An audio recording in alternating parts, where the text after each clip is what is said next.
오늘 우리에게 주시는 하나님의 말씀은 다니엘 7장 1절에서 14절 말씀입니다. 바벨론 벨사살 왕 원년에 다니엘이 그의 침상에서 꿈을 꾸며 머릿속으로 환상을 받고 그 꿈을 기록하며 그 일의 대략을 진술하니라. 다니엘이 진술하여 이르되 내가 밤에 환상을 보았는데 하늘에 네 바람이 큰 바다로 몰려불더니 큰 짐승 넷이 바다에서 나왔는데 그 모양이 각각 다르더라. 첫째는 사자와 같은데 독수리의 날개가 있더니 내가 보는 중에 그 날개가 뽑혔고 또 땅에서 들려서 사람처럼 두 발로 서게 함을 받았으며 또 사람의 마음을 받았더라. 또 보니 다른 짐승 곧 둘째는 곰과 같은데 그것이 몸 한쪽을 들었고 그 입의 잇사이에는 새 갈빗대가 물렸는데 그것에게 말하는 자들이 있어 이르기를 일어나서 많은 고기를 먹으라 하였더라.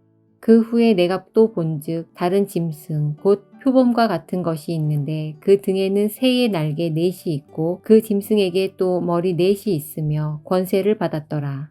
내가 밤 환상 가운데 그 다음에 본 넷째 짐승은 무섭고 놀라우며 또 매우 강하며 또 쇠로 된 큰 이가 있어서 먹고 부서뜨리고 그 나머지를 발로 밟았으며 이 짐승은 전의 모든 짐승과 다르고 또 10뿔이 있더라. 내가 그 뿔을 유심히 보는 중에 다른 작은 뿔이 그 사이에서 나더니 첫 번째 뿔 중에 셋이 그 앞에서 뿌리까지 뽑혔으며 이 작은 뿔에는 사람의 눈 같은 눈들이 있고 또 입이 있어 큰 말을 하였더라.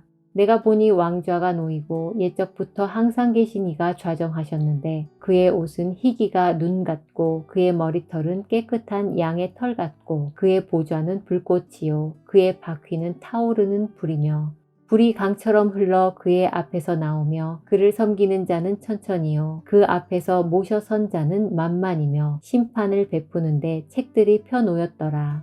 그때에 내가 작은 뿔이 말하는 큰 목소리로 말미암아 주목하여 보는 사이에 짐승이 죽임을 당하고 그의 시체가 상한 바 되어 타오르는 불에 던져졌으며 그 남은 짐승들은 그의 권세를 빼앗겼으나 그 생명은 보존되어 정한 시기가 이르기를 기다리게 되었더라. 내가 또 밤 환상 중에 보니 인자 같은 이가 하늘 구름을 타고 와서 옛적부터 항상 계신 이에게 나아가 그 앞으로 인도되매 그에게 권세와 영광과 나라를 주고 모든 백성과 나라들과 다른 언어를 말하는 모든 자들이 그를 섬기게 하였으니 그의 권세는 소멸되지 아니하는 영원한 권세요 그의 나라는 멸망하지 아니할 것이니라.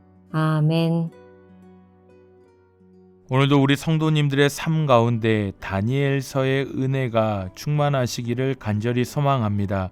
오늘은 다니엘서 7장을 살펴보겠습니다. 대부분의 다니엘 주석 연구자들은 12장으로 되어 있는 다니엘서를 두 부분으로 나눌 수 있다라고 이야기합니다. 1장부터 6장까지가 첫 번째 부분이고요. 오늘 본문 7장부터 마지막 12장까지를 두 번째 부분으로 생각하는 것입니다. 다니엘서를 이렇게 두 부분으로 나눌 수 있다고 생각하는 이유는 내용의 변화 때문입니다. 7장을 읽어보신 분들은 모두 느끼셨겠지만 내용이 갑자기 어려워집니다. 1장부터 6장까지에서는 다니엘과 세 친구에게 일어난 믿음의 사건들이 대부분 나옵니다. 온통 에피소드이지요. 그래서 페이지가 술술 넘어가는데 딱 7장이 되면 그 흥미진진한 에피소드는 그 어디에서도 찾아볼 수 없고 온통 환상과 예언의 말씀들로 가득한 것을 볼 수가 있습니다. 사실 다니엘서가 양식적으로 볼 때 묵시문학으로 분류되는데 이렇게 묵시문학으로 분류되는 것도 7장부터 12장 안에 있는 환상과 예언의 말씀들 때문입니다. 즉 에피소드를 중심으로 진행되어 오던 6장까지의 내용이 7장부터는 환상과 예언의 말씀으로 전환되는 것입니다. 특별히 오늘 본문 7장은 다니엘서 두 번째 부분의 시작점이면서 동시에 12장까지의 내용을 끌고 가는 핵심 본문이다 라고 할 수 있겠습니다. 7장의 내용이 8장, 9장, 10장을 통해 더 확장되고 구체화되어져서 11장에서 정점을 찍고요. 12장에서 마무리되는 그런 구조로 되어 있는 것입니다.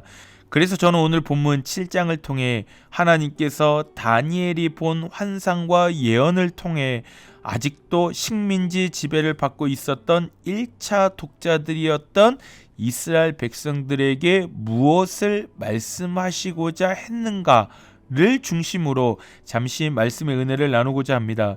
먼저 오늘 본문 3절을 보면 큰 짐승 넷이 바다에서 나왔는데 그 모양이 각기 달랐다라고 말합니다. 오늘 본문은 아니지만 7장 17절을 보시면 천사가 이 환상을 다니엘에게 해석해 주면서 이 네 짐승은 세상에 일어날 네 왕이다 라고 그렇게 말을 합니다. 성경 곳곳에서 바다는 하나님 나라를 대적하는 세력으로 상징되었습니다. 그래서 이 점을 생각하면 바다에서 올라온 네 짐승은 하나님 나라를 대적하여 세상에 일어날 네 나라다 라고 말할 수 있겠습니다. 그리고 이어지는 4절부터는 네 짐승에 대한 구체적인 설명이 나오는데 첫 번째 나라는 사자와 같은데 독수리 날개가 있다라고 말합니다. 이 어마어마하죠. 사자인데 그 등에 독수리 날개가 있는 것입니다. 결국에 이 나라는 사자같이 용맹스럽고 독수리같이 빠른 기동력을 가진 나라라는 것을 알 수 있겠고요. 그리고 오전에는 둘째 짐승이 나오는데 이 짐승은 곰과 같은데 그 입에는 이미 갈빗대 3개를 물고 있다라고 말합니다. 이미 여러 마리의 짐승들을 잡아먹은 것이지요. 두 번째 나라는 곰같이 엄청나게 강한 힘을 가지고 여러 나라를 정복한 제국, 그런 나라였다라는 것입니다. 다음으로 6절에서는 세 번째 짐승이 등장하는데 표범 같은데 등에 날개 넷이 있고 머리도 넷이라고 말합니다. 표범은 안 그래도 빠른 짐승인데 등에 날개를 넷이나 달고 있고 머리가 넷이나 있으니 얼마나 빨랐겠습니까? 그래서 아마도 세 번째 나라는 그 어떤 나라보다도 빠른 기동성을 가진 나라, 그 빠른 기동성을 가지고 여러 나라를 정복해 나갔던 나라인 것 같습니다. 그리고 마지막에 이제 7절부터 넷째 짐승에 대해서 설명하는데 묘사하는 내용이 앞에 세 짐승과는 뭔가 다르다라는 것을 알 수 있습니다. 다니엘이 넷째 짐승은 어떻게 표현하고 있죠? 무섭고 놀라우며 매우 강하고 먹고 부서뜨리고 발로 밟는 짐승이다 라고 설명합니다. 앞에 짐승들을 설명한 것과는 확연히 다르지 않습니까? 앞에서는 사자 같다, 곰 같다, 표범 같다와 같이 어떤 비교 대상을 놓고 표현했는데 넷째 짐승은 그저 강하고 무섭고 발로 밟는다와 같이 형용사와 동사만을 사용해서 설명하는 것입니다. 결국에 넷째 짐승은 비교 대상을 찾을 수 없을 정도로 그 존재 자체가 무시무시하게 강하고 공포스러웠던 짐승이었던 것입니다. 7절과 8절에서는 이 무시무시한 짐승 넷째 짐승에 대해서 좀 더 자세하게 설명하는데 10뿔이 있고요. 그 뿔 가운데 작은 뿔이 생겨나더니 이 뿔로 인해 10뿔 가운데 솟아났던 3개의 뿌리가 뿌리채 뽑혀버렸다라고 이야기합니다. 이 본문에서 명확하게 명시하지 않아서 처음에 읽으면 이게 대체 무슨 말이야 싶은데 정리해 보면 이렇습니다. 10개의 뿔이 있는 거고요. 근데 그 10개 뿔 가운데 그 안에 작은 뿔이 솟아나왔는데 이 작은 뿔로 인하여 솟아나왔던 3개의 뿔이 뿌리채 뽑혀버렸다라는 것입니다. 결국에 이런 표현들이 설명하는 것은 작은 뿔이 가장 강력한 힘을 가진 존재다라는 것이죠. 결국에 7장에서 다니엘이 본 네 짐승 환상의 모든 초점은 네 번째 짐승, 더 정확하게는 작은 뿔에 맞춰져 있는 겁니다. 분량만 보더라도 모든 짐승은 각각 한 절씩만 할애했는데 넷째 짐승과 작은 뿔에 대해서는 7절부터 14절까지 이어지는 것을 볼 수가 있습니다. 넷째 짐승, 특별히 넷째 짐승에서 솟아나온 작은 뿔이 다니엘 환상의 핵심인 것입니다. 그렇다면 궁금증이 생기시지요. 여기에 네 짐승이 가리키는 네 나라는 어떤 나라냐라는 것입니다. 이 부분에 대해서는 정말 학자들의 다양한 견해가 있고요.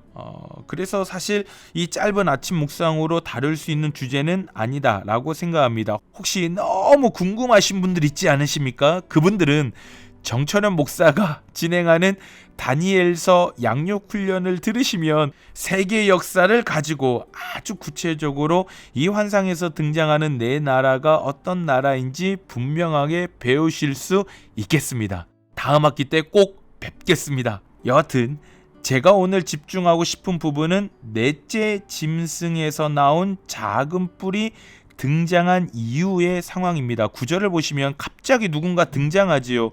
누구입니까? 바로 옛적부터 항상 계시니입니다. 갑자기 어떤 시점에 존재한 분이 아니라 모든 역사 가운데 항상 옛적부터 존재하신 분이 등장하는 것입니다. 이분이 누구이시겠습니까? 바로 우리의 하나님이십니다. 온 우주 만물을 창조하시고 주관하시는 유일한 왕. 그래서 옛적부터 항상 계신 분, 바로 삼위일체 하나님이신 것입니다. 그 하나님께서 눈같이 흰 옷을 입고 양털 같은 머리털을 가지고 불꽃으로 된 보좌에 왕좌에 앉으신 겁니다. 그리고 이 위대한 왕을 섬기는 자가 천천이고 모셔선 자만 만만이다 라고 표현하고 있습니다. 여기에 천천과 만만은 실제 숫자 1000명 만명이 아니라 허다한 무리가 그 위대하신 왕을 섬기고 있다라는 것입니다. 지금 이 본문이 설명하고 있는 하나님의 영화롭고 존귀한 모습이 그려지십니까? 다니엘서는 이러한 표현을 통해서 말하고 싶은 거죠.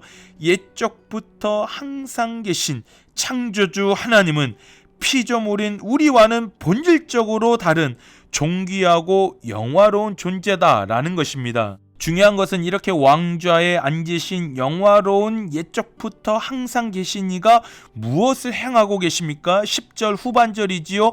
심판입니다. 펴놓여진 책에 따라 심판하십니다. 그 하나님의 심판이 임하니 어떻게 되어지지요? 11절입니다. 그 무시무시했던 넷째 짐승과 작은 뿔이 순식간에 시체가 되고 타오르는 불에 던져지고 마는 것입니다. 정말로 순식간에 일어난 일입니다. 넷째 짐승의 무시무시한 권세를 생각하면 왠지 옛적부터 항상 계신 이와의 싸움은 한 치 앞도 예상할 수 없는 치열한 싸움이 될 것 같은데 순식간에 끝나고 말아버린 겁니다.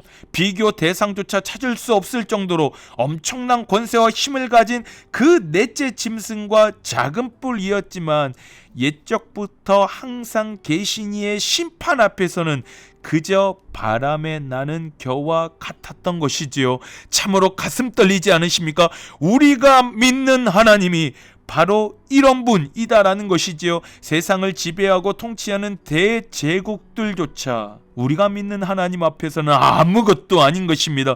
우리 눈에는 세상 역사가 제국에 의해서 좌지우지 되는 것 같이 보이지만 결코 그렇지 않다라는 것입니다. 모든 역사는 제국이 가진 힘과 권세에 의해서 진행되는 것이 아니라 바로 펴놓여진 책에 따라 그 책 안에 있는 하나님의 뜻하심과 계획에 따라 나라가 세워지기도 하고요, 심판받아 멸망하기도 한다라는 것입니다. 오직 역사의 주관자는 우리 하나님 한 분뿐이시고 이 하나님은 이토록 위대한 권세와 능력을 가지신 존귀한 분이다 라는 것을 말하고 있는 것입니다. 사랑하는 우리 서문교회 성도님들, 2022년도 한 해를 마무리하면서 우리 스스로에게 질문을 던져보면 좋겠습니다. 나는, 우리 가정은 누구를 전적으로 신뢰하고 의지하며 살아왔고 살아가고 있느냐라는 것입니다. 간절히 소망합니다. 오늘 다니엘이 본 환상을 꼭 기억하셔서 옛적부터 항상 계신 우리의 하나님만이 모든 역사의 유일한 주관자이시며 왕 중의 왕이라는 사실을 굳게 붙잡으셔서 다른 어떠한 것도, 다른 어떤 존재도 아닌 오직 이 영화롭고 존귀하신 하나님만 굳게 붙잡고 신뢰하며 살아가시는 우리 모든 성도님들의 믿음의 삶이 되시기를 주님의 이름으로 축원합니다. 우리 함께 말씀을 기억하며 기도하실 때 역사의 주관자이시며 왕 중의 왕이신 하나님만을 전심으로 붙들고 살아가는 믿음의 삶이 되게 하여 주옵소서. 우리 교회를 위해서 기도해 주실 때 주일학교에 많은 믿음의 교사들을 보내주시어 양질의 교육이 이루어지게 하소서. 우리 두 가지 기도 제목 가지고 주님 앞에 나아가겠습니다. 함께 기도하겠습니다.